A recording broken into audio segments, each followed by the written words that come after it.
చంద్రశేఖరరావు గారి జన్మదినం పురస్కరించుకొని చిలుకోడు గ్రామంలో బీఆర్ఎస్ పార్టీ కార్యకర్తలందరూ కూడా ఎంతో ఘనంగా వారి యొక్క జన్మదిన శుభాకాంక్షలు మన కేక్ కట్ చేయడం జరిగింది.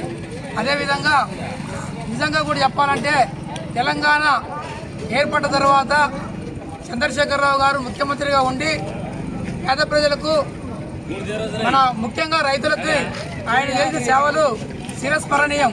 ఎందుకంటే వారు ఫస్ట్ ముఖ్యమంత్రిగా గెలిచిన తర్వాత వారు ప్రవేశపెట్టినటువంటి రైతు సంక్షేమ పథకాలు వారు ఏ మాట చెప్పిండో చెప్పినవి చెప్పని అన్నీ కూడా ఎంతో ఘనంగా చేయడం జరిగింది. ఉదాహరణకు రైతు బంధు, ప్రతి రైతుకి చిన్న పెద్ద అనే లేకుండా రైతు బంధు ఇవ్వడం జరిగింది.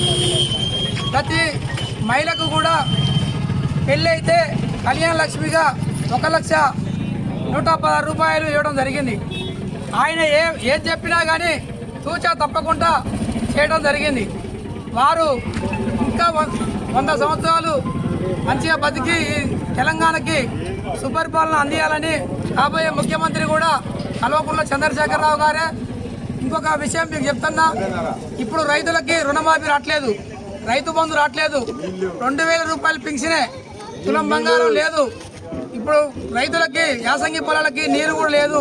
ఒక్క రైతులు కూడా పట్టించుకునే నాదాలు పోలేదు. మొన్న కూడా వడ్డేతండ నీళ్ళు రాకపోతే మళ్ళా మాజీ ఎమ్మెల్యేకే ఫోన్ చేస్తారు తప్ప ఉన్న ఎమ్మెల్యేకి ఫోన్ చేసే దిక్కు లేదు.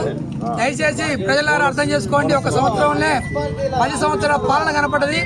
ఈసారి గ్రామ పంచాయతీలు కూడా ఘన విజయం బీఆర్ఎస్ పార్టీ గెలవాలి. ఎంపీడీసీలు జడ్పీడీసీలు గెలిస్తేనే వాళ్ళకి మనకు రైతు బంధు కానీ, రైతు బీమా కానీ, రైతు రుణమాఫీ కానీ అందరికి వస్తుంది.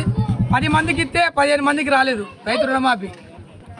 ఇప్పుడు రైతు బంధు కూడా అంతే, 5గురికి ఇస్తే 25 మందికి రాలేదు. ప్రతిదీ కూడా బోనస్ చేస్తున్నాడు, ఇంతవరకు బోనస్ లేదు. ఒక లారీలో ఒక్కరికి వేస్తారు. దయచేసి అర్థం చేసుకోండి. సుపరిపాలన కావాలంటే ఇక్కడ రెడ్డి నాయక్ గెలవాలి, అక్కడ కేసీఆర్ గారు ముఖ్యమంత్రి కావాలని మరొకసారి ఈ చిలుకోడు గ్రామ ప్రజలకు కూడా విన్నపం చేస్తూ ముగిస్తున్నాను.